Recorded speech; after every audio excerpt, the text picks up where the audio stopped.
तो बच्चों अब यहाँ पे हम लोग चालू करेंगे करंट इलेक्ट्रिसिटी के जो न्यूमेरिकल्स है, न्यूमेरिकल सॉल्व करते हैं। तो ये पहला क्वेश्चन, पहला न्यूमेरिकल आपके सामने। A volt metre has a resistance of 100 ohm, what will be its reading when it is connected across a cell of EMF 2 volt and internal resistance 20 ohm। तो एक सेल है, उसका EMF 2 वोल्ट है और internal resistance आपका 20 ओम है। 20 ओम internal resistance, थोड़ा internal resistance ज़्यादा नहीं हो गया? खैर ठीक है, चलो कोई बात नहीं। इसके अक्रॉस तुमने एक वोल्ट मीटर लगा रखा है, उस वोल्ट मीटर का खुद का रेजिस्टेंस 100 ओम है। तो बताओ वोल्ट मीटर की रीडिंग क्या होगी? अब देखो वोल्ट मीटर की रीडिंग जो है वो V होगी और यही V हम लोग को ढूंढना है। और वोल्ट मीटर जो रीडिंग करेगा वो V का जो फॉर्मूला होता है V is equal to I R होता है। तो आपको क्या करना है, I और R, मतलब R तो उसके पास है ही। देखो वोल्ट मीटर के थ्रू जितना करंट जा रहा है और उसका खुद का जो रेजिस्टेंस है, तो आपको दोनों को मल्टीप्लाई कर देना है। तो V is equal to I R वाला फॉर्मूला होगा। अब फिलहाल यहाँ पे हम लोग सिचुएशन देख लेते हैं कि ये आपकी बैटरी है जिसका एप्सिलॉन यानी कि 2 वोल्ट की बैटरी यहाँ पे होगी और इसका इंटरनल रेजिस्टेंस होगा जो कि R होगा। तो ये दोनों मिला के आपका, ये इतना पूरा मिला के ये आपका बैटरी होगा, इसका EMF और इसका इंटरनल रेजिस्टेंस। अब इसको अक्रॉस आपने एक वोल्ट मीटर लगा रखा है, ठीक है। और ये वोल्ट मीटर का अपना खुद का कुछ ना कुछ रेजिस्टेंस है और ये रेजिस्टेंस का वैल्यू कितना दे के रखा है, और 100 ओम दे के रखा हुआ है, देख रहे हो 100 ओम। अब मान लो देखो बैटरी आपने लगा रखा है, वोल्ट मीटर के अक्रॉस लगा रखा है, तो यहाँ पे इसके थ्रू करंट पास होगा, है ना, इस तरीके से सर्किट में करंट पास होगा। अब आपको पता है कि हम लोगों ने इस तरह का एक हम लोगों ने काम कर रखा था। जैसे अगर मान लो स्टार्टिंग में आप देखो, इस केस में तो नहीं है, जैसे अगर मान लो रेजिस्टेंस है आपका और रेजिस्टेंस का क्रॉस अगर आपने बैटरी लगा रखा है, उसका इंटरनल रेजिस्टेंस R है, तो हमने डायरेक्ट पता है हम लोग को कि इसके थ्रू करंट कितना पास होगा। इसके थ्रू जो करंट पास होगा वो क्या होगा, या जो रिलेशन है EMF का हम लोगों ने 2 फॉर्मूला लिख रखा था। एक फॉर्मूला EMF का उसमें क्या था, I R प्लस R। अगर इंटरनल रेजिस्टेंस हो और ये आपका रेजिस्टेंस R हो, तो ये टोटल आपका जो एप्सिलॉन EMF बनता है, उस EMF का फॉर्मूला हमने देखो स्टार्टिंग में ही देखा था, वो क्या था, I R प्लस R। तो इस फॉर्मूले से आप क्या करोगे, यहाँ पे करंट निकाल लोगे, I निकाल लो, epsilon upon R plus R, तो आपको करंट मिल जाएगा। करंट का वैल्यू क्या आ जाएगा बताओ, एप्सिलॉन मतलब 2 वोल्ट, 2 अपॉन R मतलब 100 प्लस आपका R, ये R कितना है यहाँ पे 20 है, तो ये कितना हो जाएगा आपका I is equal to 2 upon 120, और you can just write 1 upon 60 ampere. ये करंट आ गया आपका। एक बार करंट आ गया तो पोटेंशियल डिफरेंस जो वोल्ट मीटर रीडिंग देगा वो क्या देगा, I इंटू R देगा।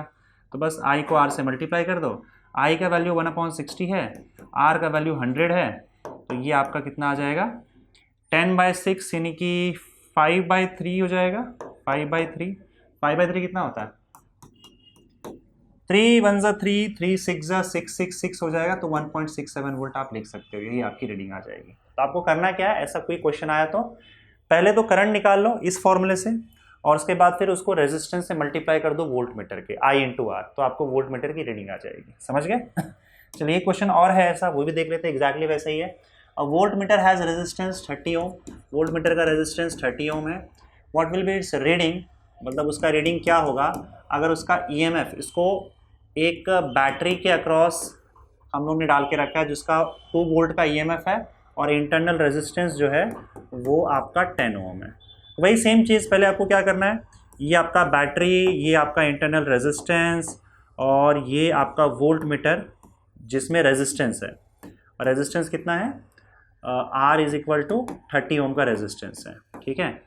तो इस सर्किट में करंट फ्लो होगा, पहले आपको करंट निकालना है, तो आप फॉर्मूला क्या यूज़ करोगे, epsilon is equal to I R plus R, यहाँ से आपको I मिल जाएगा epsilon upon R plus R। तो एप्सिलॉन का वैल्यू कितना है 2 है, R का वैल्यू कितना है 30 है, और स्मॉल r यानी कि इंटरनल रेजिस्टेंस का वैल्यू 10 है, तो ये हो जाएगा 2/40 that is equal to 1/20 ampere. तो 1/20 एम्पियर का करंट होगा यहाँ पे, ठीक है। रीडिंग क्या होगा बताओ, V is equal to I R, तो V is equal to I R में आपको I का वैल्यू सब्स्टिट्यूट करना है 1/20, और R का वैल्यू यहाँ पे आपको क्लियरली दिख रहा है कितना है, R 30 है, तो 30 3 डिवाइडेड बाई 2 1.5 हो जाएगा, यही आपका रीडिंग होगा वोल्ट मीटर का। ठीक है, समझ गए? सिंपल क्वेश्चन है, इसको अच्छे से कर ही लेना भाई। चलो आगे बढ़ते हैं अगले क्वेश्चन की तरफ। Figure shows currents in a part of electrical circuit, find the current x. अच्छा, इसमें एक्चुअली फिगर नहीं बनाया गया, मैं एक बार जस्ट चेक कर लेता हूँ। फिगर देखो कुछ इस तरीके से है, let me just draw it. उसके बाद फिर हम लोग को एक्स का वैल्यू ढूंढना है। तो देखो फिगर कुछ ऐसा है, यहाँ पे ऐसा है एक सर्किट, इसमें करंट I1 दे के रखा हुआ है आपको 17 एम्पियर का। ये टेक्स्ट बुक का सॉल्व एग्जाम्पल का क्वेश्चन है। फिर यहाँ से पॉइंट बी से यहाँ से करंट बाहर जा रहा है, and that current I2 is 3 ampere. ठीक है, उसके बाद फिर नीचे करंट I3 है, और I3 का वैल्यू दे के नहीं रखा हुआ है। फिर यहाँ से करंट एंट्री मार रहा है, यहाँ से करंट एंट्री मार रहा है, और इस करंट का वैल्यू जो है वो I4 दे के रखा हुआ है 2 एम्पियर। और फिर नीचे आपका करंट जा रहा है, दिस करंट इज I5, इसका वैल्यू भी नहीं दिया हुआ है हम लोग को। और फिर यहाँ पे एक करंट यहाँ गया, एक करंट यहाँ गया। ये जो करंट है I7, उसका वैल्यू 9 एम्पियर है, इसका वैल्यू 9 एम्पियर है। और यहाँ पे आपका I6 है, I6 का वैल्यू x है, और यही x हम लोग को ढूंढना है। ठीक है, तो अब देखो यहाँ पे आपको सीधा सीधा जंक्शन लॉ यूज़ करना है। जंक्शन लॉ सिंपल है कि जितना करंट आएगा उतना ही करंट जाएगा, आपका Kirchhoff's first law, junction law. तो इस जंक्शन पे, अच्छा जंक्शन के नाम भी दे रखे हैं कि यहाँ पे, वो भी देख लेता हूँ। यहाँ पे B है, ये C है, और ये D है। ठीक है, ये जंक्शन B है, ये जंक्शन C है, और ये जंक्शन आपका D है। 3 जंक्शन है, उसमें हम लोग किरचॉफ्स फर्स्ट लॉ बड़े आराम से यूज कर सकते हैं। पहले यहाँ पे देखो, करंट I1 आया, उसमें से I2 गया और I3 नीचे गया। इसका मतलब current I1 will be equal to I2 plus I3। देखो करंट I1 आ रहा है, वही I2 और I3 में डिवाइड हो गया, दोनों में बट गया। तो I1 will be equal to I2 plus I3। ठीक है, अब I1 कितना है, 17 है। I2 कितना है बताओ, 3 है। और I3 कितना है, I3 ढूंढना है हम लोग को। तो I3 कितना हो जाएगा यहाँ से, I3 will be equal to 14 plus 3 17 होता है ना, 14 एम्पियर। तो हमको I3 मिल गया यहाँ से। चलो I3 मिल गया। अब I3 आ रहा है और I4 आ रहा है, देखो दोनों आ रहा है ना, तो दोनों मिल के जितना जा रहा है उसके इक्वल हो जाएगा। टोटल आने वाला current is equal to total जाने वाला करंट। तो टोटल आने वाला करंट क्या है, I3, इस जंक्शन पे बात कर रहा हूँ मैं, एट सी जंक्शन की बात कर रहे हैं। I3 प्लस I4 दोनों आ रहे हैं ना, I3 प्लस I4 दोनों मिलकर कितना जाएगा बताओ, I5 के इक्वल हो जाएगा। तो I5 हो गया यहाँ पे। I3 का वैल्यू कितना है, 14। I4 का वैल्यू हमको दिख रहा है 2 है, that is equal to I5। तो यहाँ से आपको I5 का वैल्यू 16 एम्पियर मिल जाएगा। हमें I5 का वैल्यू भी मिल गया यहाँ पे। अब वही सेम लॉजिक यहाँ पे भी लगेगा, I5 आ रहा है और I7 और I6 जा रहा है, तो इसका मतलब यही करंट दोनों में स्प्लिट हो जाएगा, जितना आएगा उतना ही टोटल जाएगा। So this I5 is equal to I6 plus I7। तो अगर हम D की बात करें, D I5 is equal to I6 plus I7। ठीक है, I5 का वैल्यू यहाँ पे हमको 16 दिख रहा है, I6 का वैल्यू x है जो कि हमको ढूंढना है, सॉरी x हम लोग को ढूंढना है। और I7 का वैल्यू यहाँ पे हमको 9 दिख रहा है।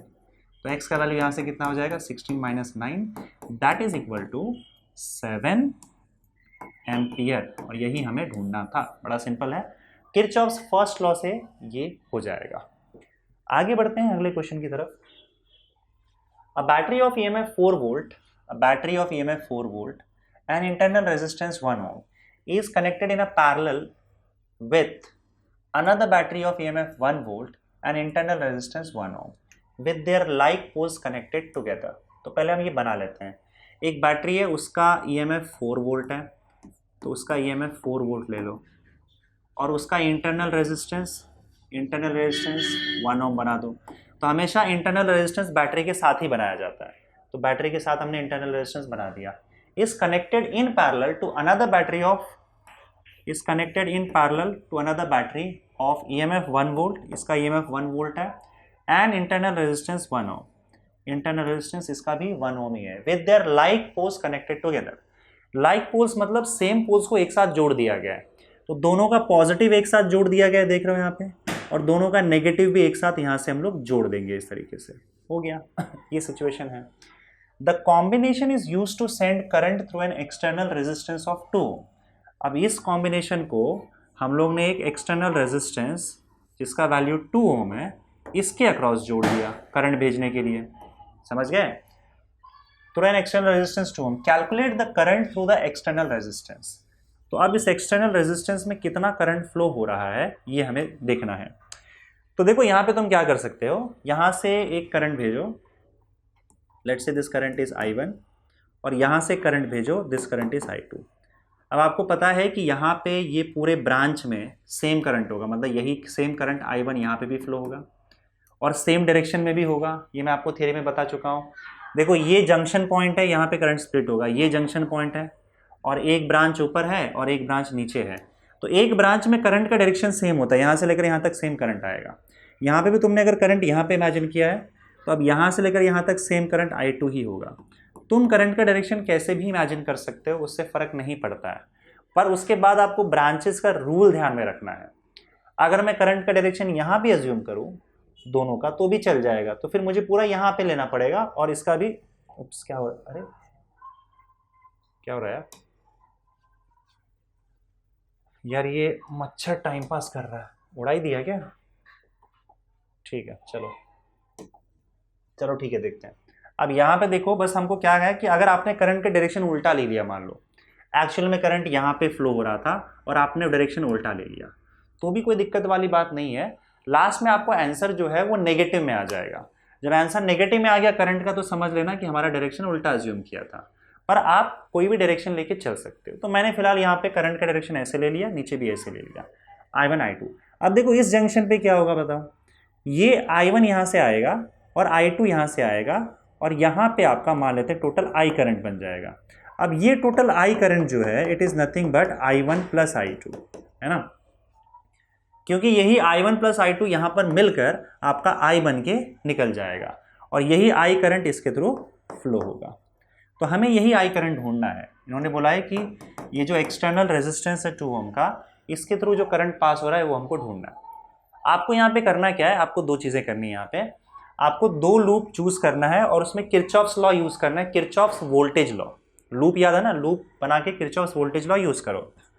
तो मैं एक काम करता हूँ, यहाँ पे एक लूप यहाँ पे हम लोग एक काम करते हैं, डिसाइड कर लेते हैं ये वाला अंदर ही अंदर। तो मैं यहाँ पे नाम दे देता हूँ A B, इसको नाम मत दो, ठीक है चलेगा वैसे, इस तरीके से A B C D और यहाँ पे E और यहाँ पे F हो जाएगा, और फिर यहाँ पे आपका G और यहाँ पे H लिख देते हैं। तब एक लूप तो आप काम करो इसी में देख लेते हैं, ये पूरा लूप क्लोज लूप। C से स्टार्ट करते हैं, C E F B C, ठीक है। तो यहाँ पे C E F B C एक लूप, कोई भी दो लूप ले लो काम हो जाएगा आपका।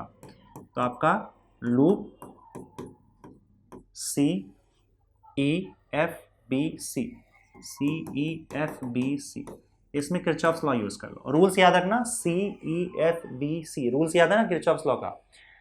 अगर हम करंट के डायरेक्शन में जाएंगे तो उस केस में आपको पोटेंशियल डिफरेंस नेगेटिव लेना है, करंट के ऑपोजिट डायरेक्शन में पॉजिटिव लेना है।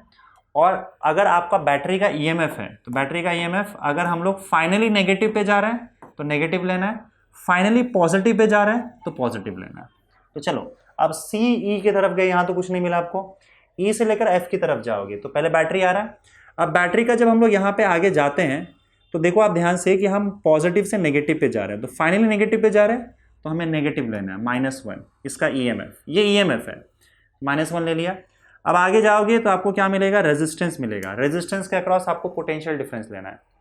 पोटेंशियल डिफरेंस कैसे लोगे, current multiplied by resistance. Current कितना है, I2 है, मल्टीप्लाइड बाय रेजिस्टेंस कितना है, 1 है, I इंटू R।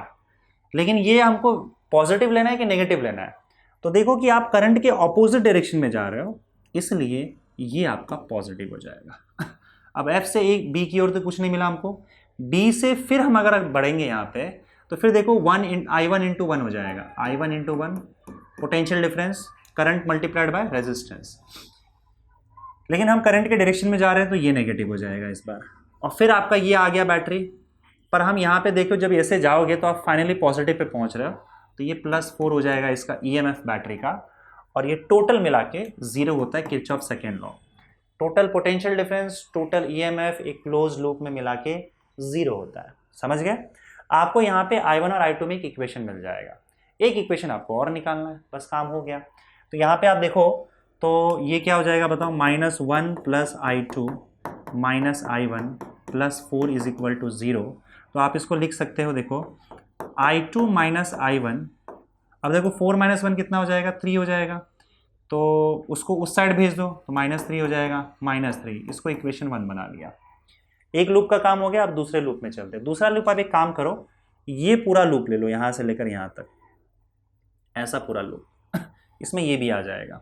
तो दूसरा लूप आपका क्या आ जाएगा, देखो लूप CDGHABC, CDGHABC।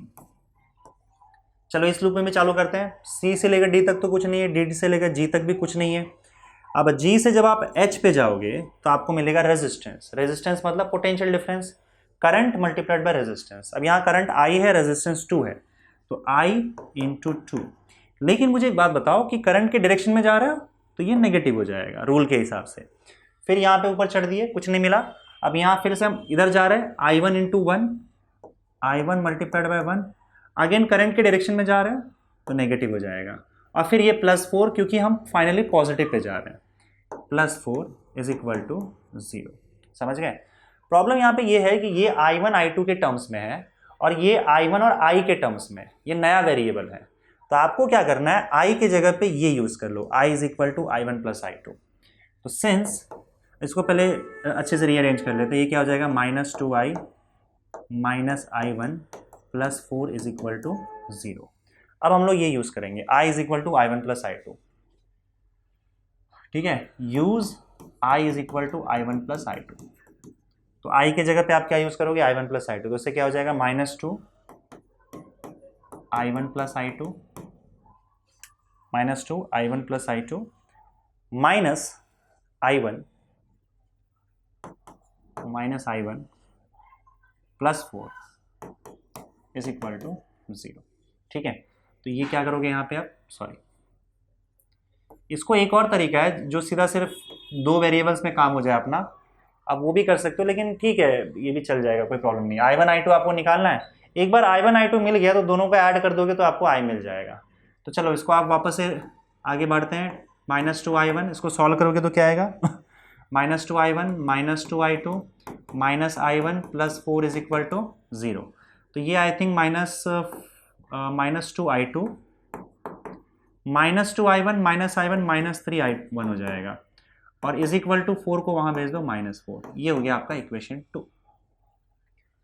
अब आप यहाँ पे देखो तो एक काम करो, देखो ये 2 इक्वेशन आपके पास मिला, इक्वेशन 1 और इक्वेशन 2, और आप जानते हो कि इसको आप साइमल्टेनियसली सॉल्व कर सकते हो, है ना। आपने x और y के वेरिएबल्स जो हैं, x और y के इक्वेशंस आपने सॉल्व किए होंगे, लीनियर इक्वेशंस। ये भी वही है, लीनियर इक्वेशंस इन 2 वेरिएबल्स, I1 है I2 है।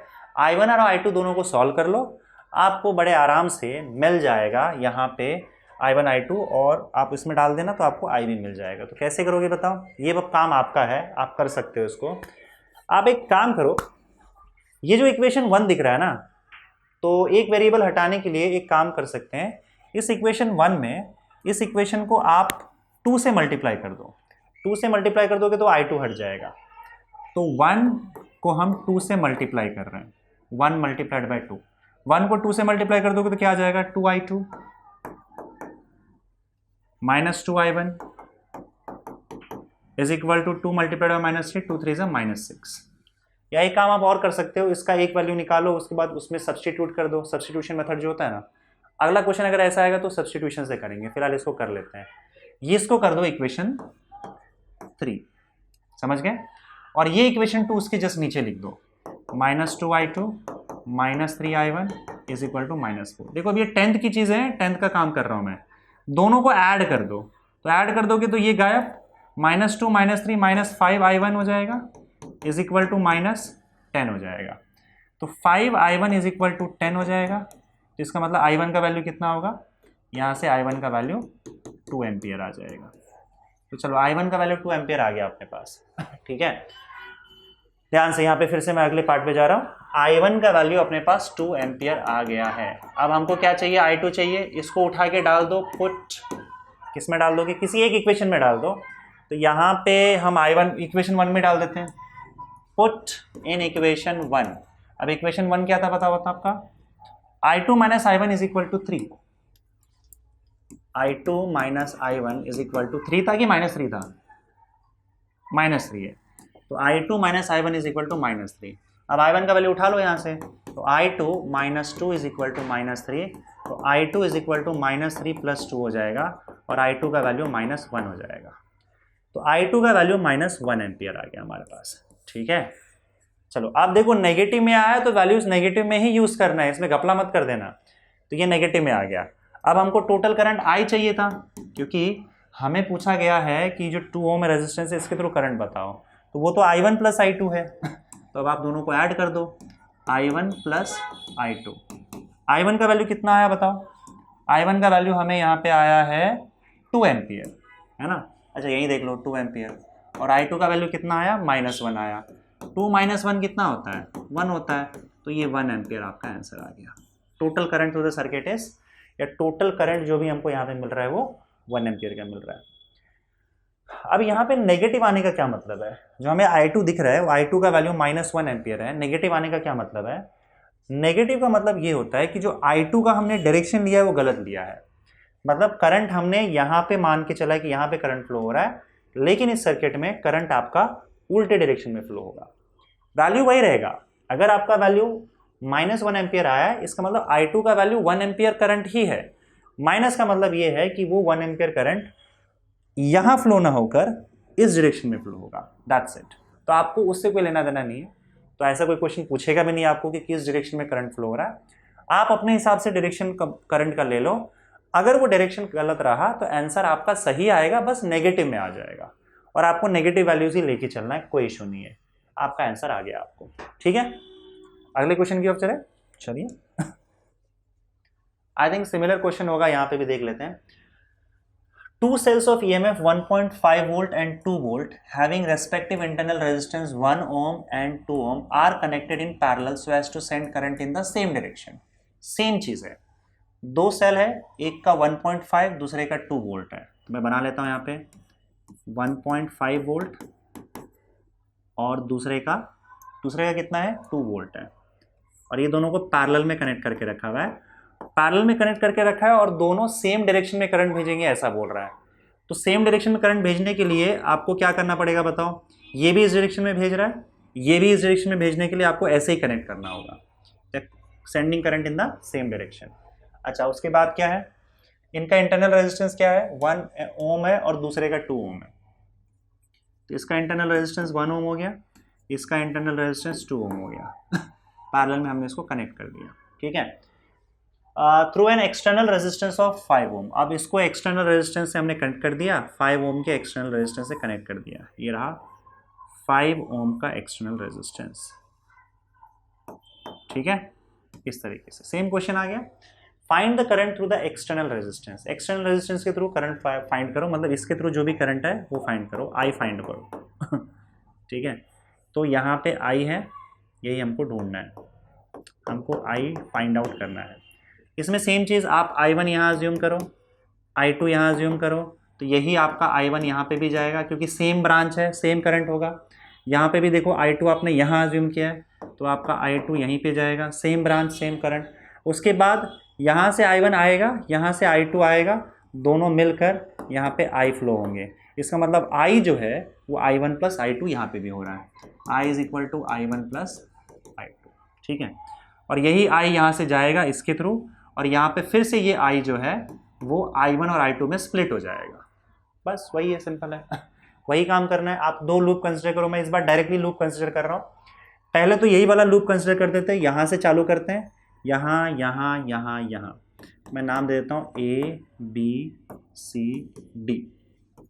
चलो लूप ABCD, दो लूप चाहिए हमको। चालू करते हैं, यहाँ से आओ, करंट के ऑपोजिट डायरेक्शन में जा रहे हो, नहीं ठीक है, पहले तो EMF आ रहा है ना, देखो यहाँ से आगे जा रहे हो तो फाइनली नेगेटिव आ रहा है, तो -2, उसके बाद current multiplied by resistance I2 into two, I2 into two, पर क्योंकि करंट के ऑपोजिट डायरेक्शन में जा रहे हो, I2 यहाँ से आ रहा है ना, तो हम यहाँ पे प्लस ले लेंगे। फिर ऊपर जाओ, करंट के डायरेक्शन में जा रहे हो तो I1 इंटू वन नेगेटिव हो जाएगा, I1 इंटू वन, क्योंकि करंट के डायरेक्शन में जा रहा है। और फिर यहाँ से आगे जाओगे तो फाइनली पॉजिटिव पे पहुँचोगे, तो ये प्लस हो जाएगा 1.5 मिलाकर 0। ये पहला लूप का हो गया, इसको सिंप्लीफाई कर लेते हैं। 2I2 माइनस I1, और देखो 1.5 माइनस 2 जो होगा वो माइनस 0.5 होगा, और वहां जाने के बाद प्लस 0.5 हो जाएगा। आपको पहला इक्वेशन मिल गया। अब हम यहाँ पे ना सब्सटीट्यूशन मेथड यूज करेंगे। आप I1 निकाल लो यहाँ से। I1 का वैल्यू क्या हो जाएगा? I1 will be equal to 2I2 minus 0.5, और इसको इक्वेशन डालेंगे हम लोग y। यही होगा ना? हाँ, I1 का वैल्यू हमने यहाँ पे इस तरीके से I2 के टर्म्स में निकाल दिया, इसको इक्वेशन 1 डालेंगे। अब यही I1 का वैल्यू दूसरे में सब्स्टिट्यूट कर देंगे।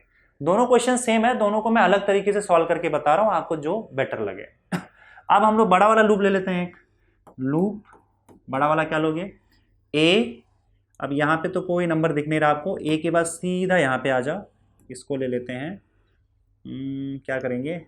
बी सी डी लिख दिया, ई एफ जी एच, तो ए ई एफ जी एच, ए ई एफ जी एच, हम इस तरीके से लूप पे आ रहे हैं, ए ई एफ जी एच, और उसके बाद डी, और डी के बाद फिर ए पे आ गए। लूप कंप्लीट करना है, राइट? क्लियर है? चलो अब इसमें देखते हैं। ए के बाद यहाँ पे आओगे तो देखो करंट के डायरेक्शन में जा रहे हो तो माइनस आएगा यहाँ पे, -5 इंटू आई इंटू आर होता है ना, तो माइनस आई इंटू रेजिस्टेंस कितना है? 5 है। 5 है ना रेजिस्टेंस? हाँ 5 है। फिर यहाँ से जाने के बाद यहाँ आ जाओगे, करंट के डायरेक्शन में जा रहे हो, again minus I1 into one, I1 into one, और फिर उसके बाद हम पॉजिटिव पे जा रहे हैं फाइनली, तो positive 1.5 is equal to 0, positive 1.5 is equal to 0। अब यहाँ पे फिर से हम लोग ये वाला यूज करेंगे, I is equal to I1 plus I2, तो I की जगह पे क्या डाल दोगे आप? इसको लिख दो -5I minus I1 plus 1.5 is equal to 0, और I की जगह पे क्या लिखोगे? I1 plus I2 minus I1 plus 1.5 is equal to 0। चलो इसको अब हम लोग एक काम करते हैं, I1 का वैल्यू यहाँ पे सब्स्टिट्यूट कर सकते हैं, पर इसको पहले फिर वापस हम लोग सिंप्लीफाई कर लेते हैं। आगे सिंप्लीफाई करोगे तो क्या आएगा? -5I1 minus 5I2, -5I1 minus 5I2, okay, -I1 plus 1.5 is equal to 0, -5I1 minus 5I2 minus I1 plus 1.5 is equal to 0, तो -5I1 माइनस 6I1 हो जाएगा, -5I2 plus 1.5 is equal to 0। अब I1 का value आपको क्या करना है? Equation 1 से ले लेना है, ठीक है? तो I1 का वैल्यू इक्वेशन 1 से लोगे तो क्या हो जाएगा? -6, I1 का वैल्यू देखो 2I2 minus 0.5, 2I2 minus 0.5, -5I2 plus 1.5 is equal to 0, same चीज। तो ये कितना हो जाएगा? -12I2। ये सब्स्टिट्यूशन मेथड है। लास्ट टाइम उन्होंने क्या किया था? मल्टीप्लाई करके कैंसिल आउट किया था, ऐड कर दिया था, अगर इसमें आप देखो तो सेम क्वेश्चन है, बस तरीके में अलग अलग तरीके से सॉल्व कर रहा हूं। ये तो बात मैथमेटिक्स की है और कुछ नहीं है। -6 इंटू 0.5 माइनस प्लस हो जाएगा, और 6 का आधा 3 होता है, तो इसको मल्टीप्लाई करोगे तो 3 आ जाएगा। -5I2 plus 1.5 is equal to 0। अब देखो -12 माइनस 5 -17 होता है, तो -17I2 और 1.5 प्लस 3 कितना हो जाएगा? आपका 4.5 हो जाएगा। तो यहाँ पे ये 4.5 I think 4.5 plus 4.5 is equal to 0 हो जाएगा। तो ये -17I2 इज इक्वल टू -4.5, तो आपको I2 का वैल्यू माइनस कैंसिल आउट हो जाएगा, 4.5 डिवाइडेड बाय 17 आ जाएगा, 4.5 डिवाइडेड बाय 17 एम्पियर, पॉजिटिव में आ रहा है। I2 का वैल्यू आ गया। अब इसको इक्वेशन 1 में डाल दोगे तो आपको I1 मिल जाएगा। तो पुट, यहाँ पे लिख दो, put I2 is equal to 4.5 upon 17 in equation 1। तो इक्वेशन 1 में डाल दो। अब इक्वेशन 1 क्या है बताओ? 2i2 minus 0.5, i1 is equal to 2i2 minus 0.5, that is equal to 2, i2 का वैल्यू 4.5 अपॉन 17 माइनस 0.5।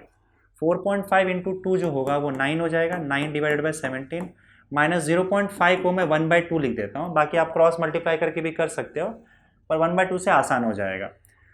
तो 9 2 से 18 हो जाएगा ये, माइनस 17 अपॉन 36, ये होगा 9 2 से 18 माइनस 17 अपॉन 36। देखो ये क्रॉस मल्टीप्लाई करके सॉल्व करना आता है ना, प्लस माइनस की बात है, तो ये कितना हो जाएगा 1/36 एम्पियर हो जाएगा। तो ये आपका I1 आ गया। अब I1 और I2 का आपको ऐड करना है, क्योंकि हमें टोटल करंट पूछा गया है और यहाँ पे total current through this 5 ohm resistance external resistance पूछा गया है। तो I और ये I का वैल्यू I1 प्लस I2, तो ऐड कर दो। तो ये total current I is equal to I1 plus I2, और I1 का वैल्यू क्या है हमारे पास 1/36 और I2 का वैल्यू क्या है 4.5 अपॉन 17, 4.5 अपॉन 17।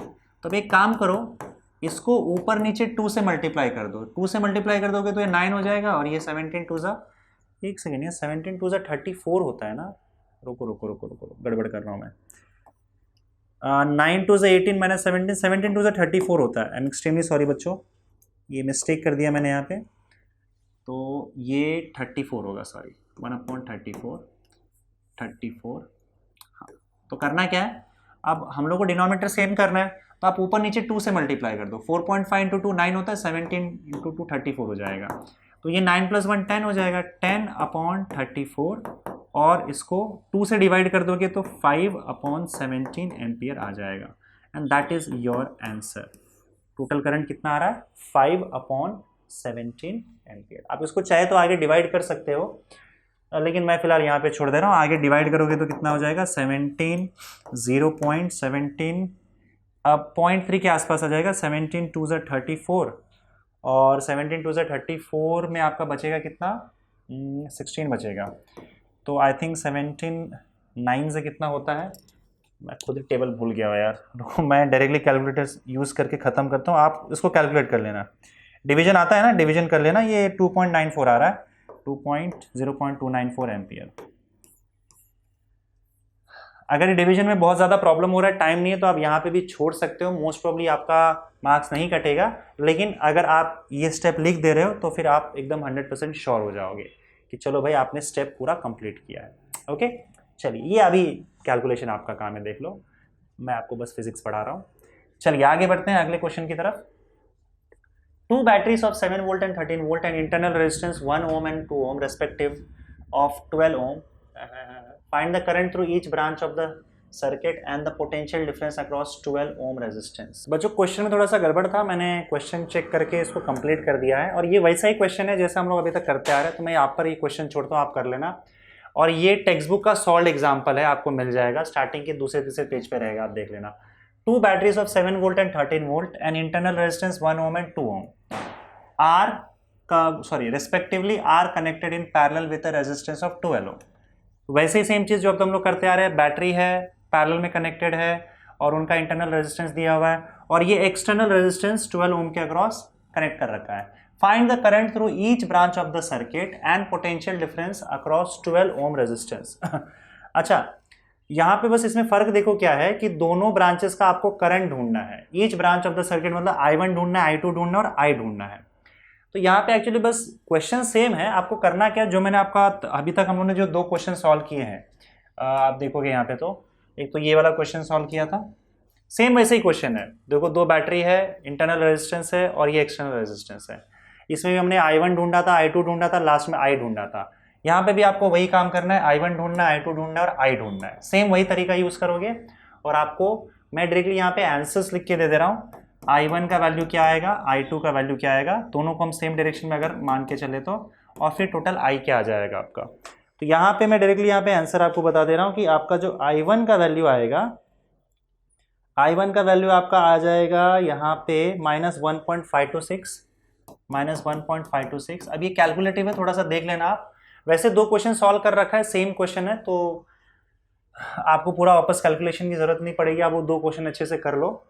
मतलब ये भी वैसे ही एग्जैक्टली सेम है, आपका तरीका सेम है। तो आप I1 निकाल लेना, I2 निकाल लेना, दोनों को ऐड करोगे तो I मिल जाएगा।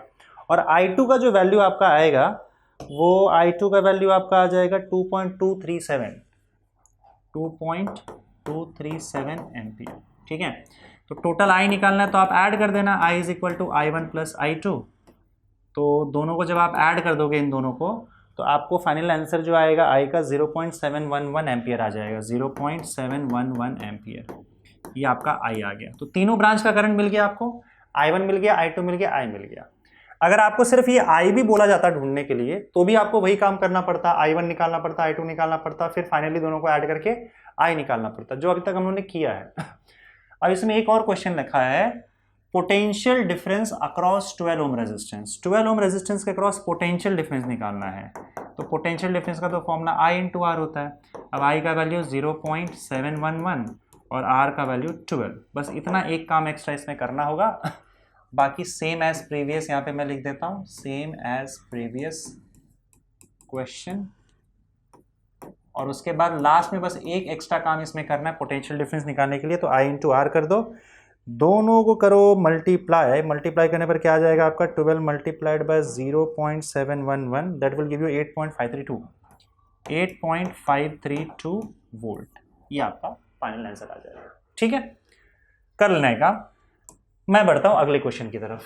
ना देखो ये क्वेश्चन क्या दिया हुआ है, for the given network find the current through 4 ohm and 3 ohm resistance. 4 ओम 2 है और यहाँ पे 3 ओम रेजिस्टेंस है। तीनों के थ्रू आपको क्या निकालना है, करंट निकालना है। ठीक है, assume that the cells have negligible internal resistance. तो इनके पास इंटरनल रेजिस्टेंस नहीं है, सिर्फ सेल लगा हुआ है, और आपको इस तीनों के थ्रू करंट निकालना है। तो चलो करंट का डायरेक्शन पहले फिक्स करते हैं, हम अपने हिसाब से फिक्स कर देंगे। मैंने आपको बताया अगर डायरेक्शन गलत भी आ जाता है तो आपको आंसर नेगेटिव में आ जाएगा, दैट्स इट। तो आप क्या करोगे, देखो मान लेते हैं यहां से कुछ एक करंट आ रहा है और इसको हम लोग I1 अज्यूम कर लेते हैं। अब देखो अगर आपने करंट फिक्स किया तो उस पूरे ब्रांच का करंट फिक्स हो जाएगा। अब ये ब्रांच लेकर यहां से लेकर यहां तक है, तो यहां से करंट ऐसे जा रहा है, तो इस पूरे ब्रांच में एक ही डायरेक्शन में करंट जाएगा, इसी सेंस में जाएगा। तो इसका मतलब यहाँ पे करंट जो है, यहाँ पे भी करंट आपका हर जगह पे I1 ही होगा। तो इसका मतलब इसके थ्रू I1 पास हो रहा है ऐसे। ठीक है, चलो इसके थ्रू हम मान के चलते हैं इस डायरेक्शन में कि I2 पास हो रहा है, तो ये I2 हो जाएगा। और यहाँ पे क्योंकि पॉजिटिव टर्मिनल यहाँ है तो हम यहाँ अज्यूम कर लेते हैं कि I3 यहाँ पे जा रहा है, तो ऐसे जाएगा। तो इसका मतलब इस ब्रांच में करंट ऐसे जा रहा है, ब्रांच जंक्शन टू जंक्शन बनता है, junction to junction current I3 ऐसे जा रहा है, मतलब यहाँ पे करंट I3 ऊपर की ओर ऐसे जाएगा। 3 ब्रांच हो गए आपके। अच्छा कितने अननोन्स है वो देखो, I1 I2 I3, 3 अननोन्स है, इसका मतलब आपको 3 इक्वेशन लगेगा यहाँ पे। पर आप क्या कर सकते हो इस केस में, अननोन्स को गायब भी कर सकते हो ताकि 2 इक्वेशन में काम हो जाए। कैसे, देखो ये जो I3 तुम्हें दिख रहा है ना यहाँ पे इस पॉइंट पे, तो अगर आप जंक्शन लॉ यूज करोगे तो ये जो आपको I3 दिख रहा है, ये I3 क्या हो जाएगा बताओ, I3 will be equal to I1 plus I2, क्योंकि I3 यहाँ पे आया और ये 2 पार्ट में बढ़ गया, I2 इधर गया, I1 यहाँ पे गया, तो I3 will be equal to I2 plus I1। तो एक इक्वेशन तो आपको वहीं से मिल गया, 2 इक्वेशन आपको और चाहिए। एक इक्वेशन जंक्शन लॉ से मिल जाता है, 2 इक्वेशन और चाहिए। तो 2 इक्वेशन 2 लूप में लगा लो, एक लूप इसमें लगा लो, एक लूप इसमें लगा लो, एक लूप यहाँ पे, एक लूप यहाँ पे। अब मैं लूप नहीं लिखूंगा, आपको लिखना रहेगा तो लिख लो, मैं चलो एक काम करता हूँ लिख ही देता हूँ। अरे यार ये मक्खी परेशान करके रख दी, फिर से इनका नौटंकी चालू हो गया। इसको ए ले लो, A B C D E F, पहला लोग ऊपर वाला F A से स्टार्ट करते हैं, A B C F A, A B C F A। चलो शुरू करते हैं, A से लेकर B तक। करंट देखो हम लोग नेगेटिव से पॉजिटिव पे जा रहे हैं, तो फाइनली पॉजिटिव पे जा रहा है तो +5। करंट के डायरेक्शन में यहाँ कुछ नहीं है, करंट के डायरेक्शन में जा रहा है I t 3, तो हम नेगेटिव लेंगे 3 into I2। Current multiplied by resistance, current I2 multiplied by resistance 3I2, लेकिन लेंगे क्यों नेगेटिव, क्योंकि हम करंट के डायरेक्शन में जा रहे हैं। फिर करंट के डायरेक्शन में जा रहा है 4 into I3 minus 4 into I3 ले लेंगे, टोटल मिला के 0। एक इक्वेशन बन गया। और उसके बाद अब क्या करोगे, I2 और I3 में आया ये, तुम मेक श्योर करो कि आपको इक्वेशन जो है वो अगला वाला भी I2 और I3 में ही मिले, ताकि हम साइमल्टेनियसली सॉल्व कर पाए। तो इससे आप लिख सकते हो -3 इंटू I2 -4 इंटू I3, और इसको यहाँ भेज दो, या फिर एक काम करो इन दोनों को ही वहाँ भेज दो। तो 3 into I2 plus 4 into I3, समझ गए ना, इन दोनों को वहाँ भेज दिया, इज इक्वल टू 5 आ जाएगा। क्लियर है? इन दोनों को यहाँ भेज दिया, so 3 into I2 plus 4 into I3 will be equal to 5। ये आपका इक्वेशन 1 बन गया। एक इक्वेशन आपके पास पहले से ही, एक इक्वेशन और मिला, और एक इक्वेशन चाहिए। 3 अननोन्स है, 3 इक्वेशन चाहिए होगा। तो अब दूसरा लूप यहां से देख लो, F C D E F, F C D E F. तो हमें I2 और I3 में एक इक्वेशन मिला है, I2 और I3 में एक और इक्वेशन चाहिए, ताकि उसको साइमल्टेनियसली सॉल्व करें।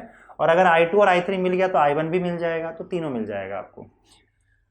चलो F से स्टार्ट करते हैं। करंट के ऑपोजिट डायरेक्शन में जा रहे हो तो I3 इंटू I2 पॉजिटिव होगा इस बार।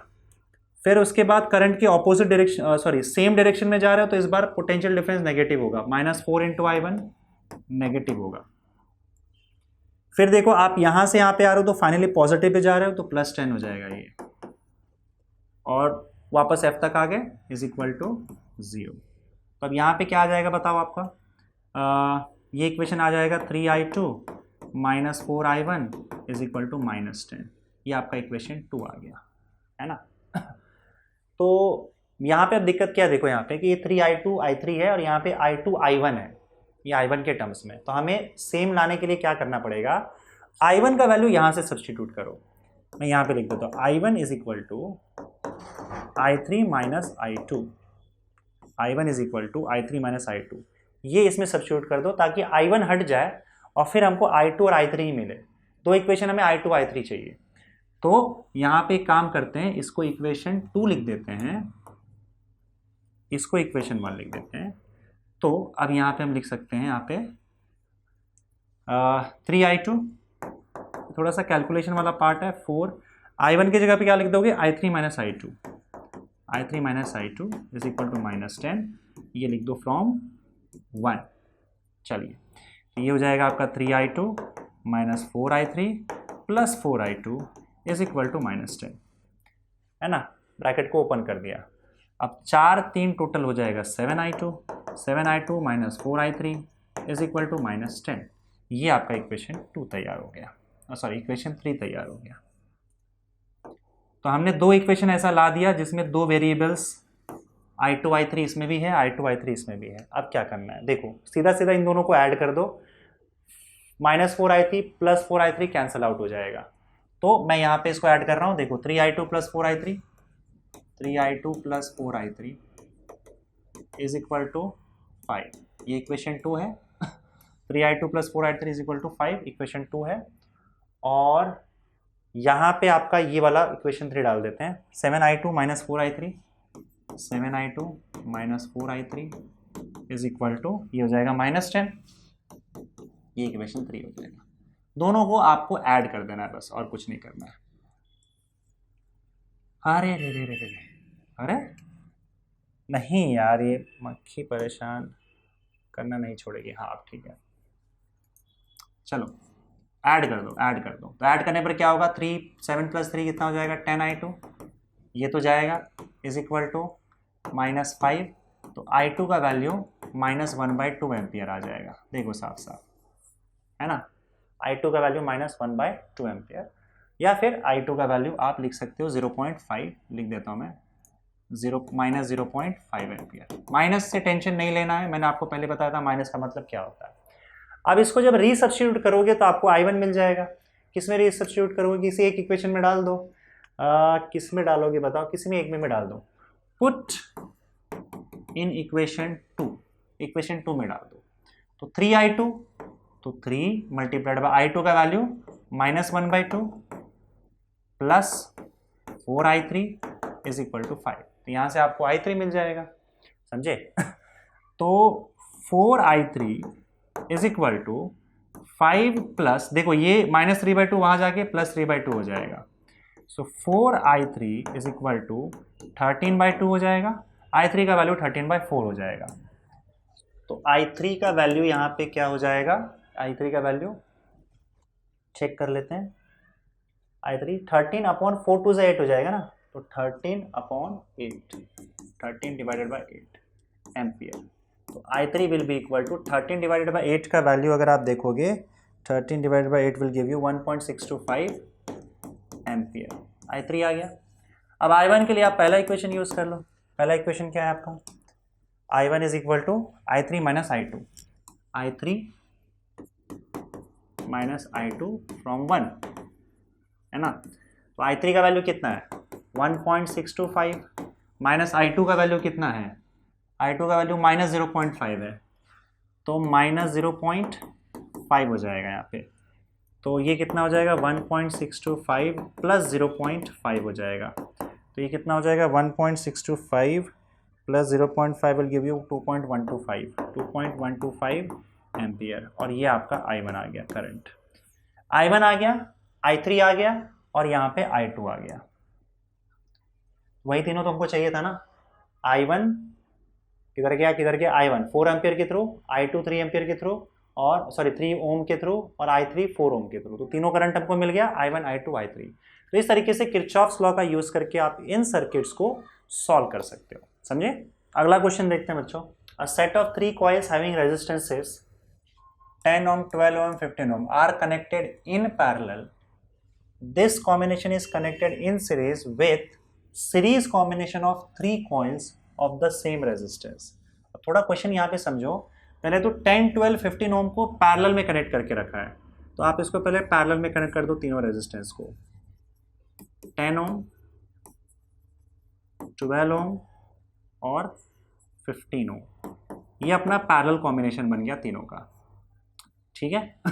उसके बाद क्या बोला है कि दिस कॉम्बिनेशन, ये पूरा combination is connected in series, इसे किसी के साथ सीरीज में कनेक्ट करके रखा है। किसके साथ सीरीज में कनेक्ट करके रखा है, is connected in series with series combination of 3 coils of the same resistances. इसे एक सीरीज कॉम्बिनेशन के साथ कनेक्ट करके रखा हुआ है, और उन सीरीज कॉम्बिनेशन में वही सेम 3 रेजिस्टेंसेस हैं। मतलब इसका सीरीज कॉम्बिनेशन भी बना लो एक। इस सीरीज कॉम्बिनेशन के साथ इसको सीरीज में लगा रखा है, मतलब इस पूरे पार्ट को सीरीज में लगा रखा है इन तीनों के सीरीज कॉम्बिनेशन के साथ, और इन तीनों का रेजिस्टेंस भी वही है 10 ओम 12 ओम और 15 ओम। तो आपको पहले सर्किट समझना होगा, इस तरीके से बनाया।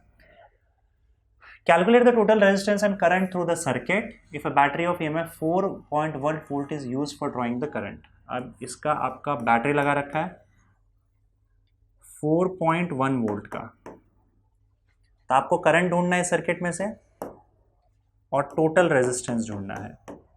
टोटल रेजिस्टेंस मैं R टोटल मान के चलता हूं। तो पहले काम करो, पहले तो पैरेलल कॉम्बिनेशन निकालो, सीरीज निकालो, दोनों को ऐड कर दो, टोटल मिल जाएगा। तो पैरेलल कॉम्बिनेशन में कैसे निकालते हैं, 1/RP is equal to 1/10 1/12 1/15। Parallel combination में ऐसे ही ऐड होता है, 1/10 1/15 1/12 है ना, सॉरी हाँ ठीक है, 1/12 प्लस 1/15। तो यहाँ पे टोटल पैरेलल कॉम्बिनेशन का आपको टोटल रेजिस्टेंस मिल जाएगा कितना चलो कैलकुलेट कर लेते हैं।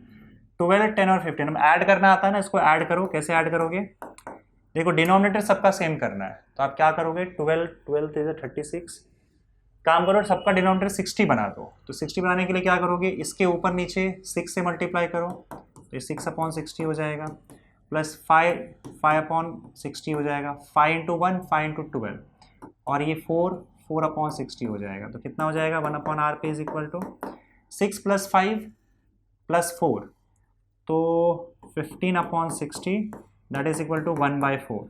1/RP 1/4 हो रहा है, इसका मतलब RP का वैल्यू 4 ओम आ जाएगा। तो ये पैरेलल कॉम्बिनेशन का रेजिस्टेंस अपने पास मिल गया यहाँ पे। अब सीरीज का निकाल लेते हैं, सीरीज का तो डायरेक्टली ऐड हो जाएगा। तो सीरीज कॉम्बिनेशन में क्या आ जाएगा आपका 10 + 12 + 15, 10 + 12 + 15, तो ये कितना हो जाएगा आपका 22 27 37 ओम, आई एम नॉट रॉन्ग, 37 ओम।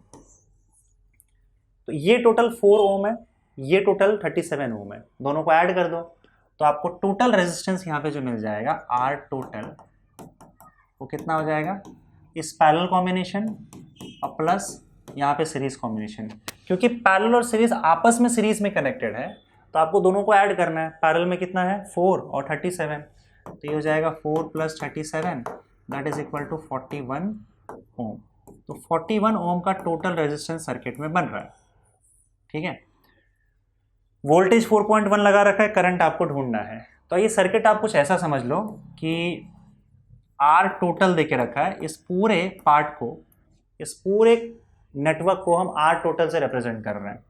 उसके अक्रॉस एक बैटरी लगा रखा है जिसका वैल्यू 4.1 वोल्ट है, ये वाला, और इसके थ्रू हमको करंट ढूंढना है। तो फॉर्मूला यूज कर लो, V is equal to I R, तो V is equal to I into R total. तो I का वैल्यू क्या हो जाएगा V अपॉन आर टोटल, मिल गया करंट। तो V देखो पहले तो टोटल ढूंढना, तो टोटल 41 ओम मिल गया हमको, अब करंट ढूंढना है। तो V क्या है, total voltage 4.1 divided by 41 R total का वैल्यू, तो ये 0.1 आ जाएगा, 0.1 एम्पियर, सिंपल। ठीक है, चलिए आगे बढ़ते हैं अगले क्वेश्चन की तरफ। नेक्स्ट क्वेश्चन देखो क्या है, at what value should the variable resistance Q be set in the circuit such that the bridge is balanced. If the source voltage is 30 volt find the value of the output voltage across XY। ठीक है, पहले तो ये बताना है कि Q का क्या वैल्यू होना चाहिए जिससे आपका ये ब्रिज बैलेंस हो जाए। तो ब्रिज बैलेंस करने के लिए हमारे पास कंडीशन हमको पता है, this upon this should be equal to this upon this. तो पहले वैल्यूज चेक कर लो, P का वैल्यू कितना दिया हुआ है 1.36 kilo ohm, 1.36 kilo ohm, kilo का मतलब होता है 10⁻⁶, तो P का वैल्यू आ गया।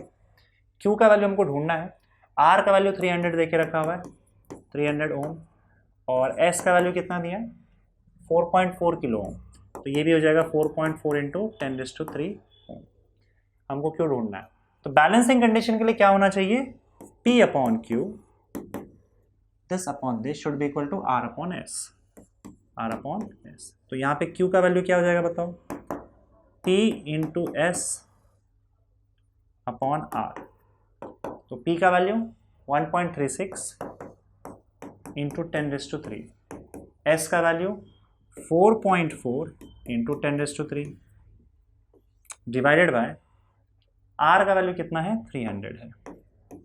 अब इसको सॉल्व करोगे तो 1.36, let me just see, 1.36 multiplied by 4.4 divided by 300। देखो लॉग कैलकुलेशन करना है तो लॉग की चीज़ें मैंने आपको ऑलरेडी बता रखी है, आप वहाँ से सॉल्व कर सकते हो। और ये आपका जो Q का वैल्यू मेरे पास आ रहा है वो आ रहा है 0.019946 इंटू 10⁻⁶, 10⁻6 हो जाएगा। 10⁻6 मल्टीप्लाई कर दोगे तो 1 2 3 4 5 6 मतलब 1994, 1 2 3 4 5 6, 6.6। आगे और कुछ है कि यहाँ पे 6 रिपीट हो रहा है तो उसको हम लोग रहने देते हैं, यहाँ पे Q का वैल्यू इतना ओम आ जाएगा। तो ये आपको Q का वैल्यू मिल गया। अब ये आप यहाँ पे अगर ये सपोज करो कैलकुलेशन में हो जाएगा वैसे, क्योंकि इसमें लॉग की ज़रूरत मेरे हिसाब से पड़ेगी नहीं, और अगर आपको यहाँ पे इन दोनों को मल्टीप्लाई करने के लिए लॉग का यूज़ करना है तो आप कर सकते हो। लॉग कैसे यूज़ करते हो ऑलरेडी स्पेशल वीडियो में आपको लेक्चर में मैंने वीडियो डाल के रखा हुआ है। तो ये आपको Q का वैल्यू मिल गया। दूसरा पूछा है कि X और Y के बीच में वोल्टेज कितना आएगा। अब देखो ये हमें पता है कि since bridge is balanced, bridge is balanced, क्योंकि ब्रिज बैलेंस्ड है, ध्यान से सुनना, क्योंकि आपका ब्रिज बैलेंस है तो हमें पता है कि वो दो पॉइंट्स जिसके बीच में हम गैल्वेनोमीटर लगाते हैं, हम देखो A और C के बीच में यहाँ पे बैटरी लगा के रखा है, तो बाकी जो 2 पॉइंट बचा हुआ था उसके बीच में हम गैल्वेनोमीटर लगाते हैं। तो हमें पता है कि गैल्वेनोमीटर के थ्रू करंट 0 जाता है। क्यों बताओ, क्योंकि आपका इस केस में ब्रिज अगर बैलेंस्ड हो जाएगा तो B और D जो है वो सेम पोटेंशियल पे चले जाते हैं। Since bridge is balanced B and D are at same potentials, और इसीलिए जब हम गैल्वेनोमीटर लगाते हैं तो करंट इसके थ्रू 0 जाता है, करंट पास ही नहीं होता है। अगर सेम पोटेंशियल है तो पोटेंशियल डिफरेंस दोनों के बीच में कितना होगा, पोटेंशियल डिफरेंस जो होगा दोनों के बीच में वो क्या हो जाएगा, 0 हो जाएगा। तो 0 पोटेंशियल डिफरेंस आएगा। ठीक है, तो अब इस पोटेंशियल डिफरेंस को ही हम लोग क्या बोलते हैं, वोल्टेज बोलते हैं। तो voltage across X and Y is 0। बस सिंपल सी बात है, ठीक है।